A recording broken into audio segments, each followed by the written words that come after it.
cut the deficit over 2 years by $1,700 billion, more than any president has in the history of the United States of America. And by the way,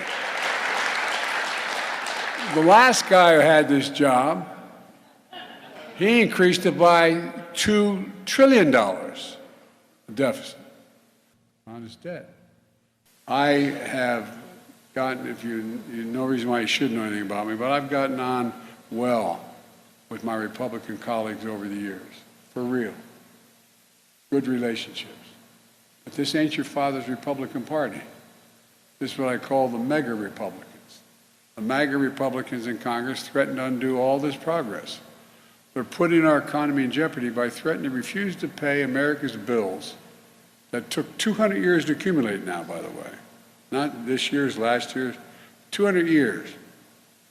They said they're not going to pay the bill, which would, for the first time, America would default on its debt, which would throw us not only in recession, but would be a disaster for the economy internationally.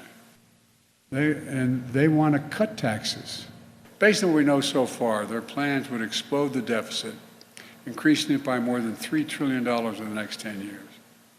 And they also want to cut the investments in clean energy manufacturing and encourage companies to expand and create jobs here. Look, you know, as I said, this clean energy proposal we have, it's $368 billion. Seems like our Republican friends want to cede clean energy future to China, make us dependent on overseas supply chains, export jobs overseas, and weaken our energy security.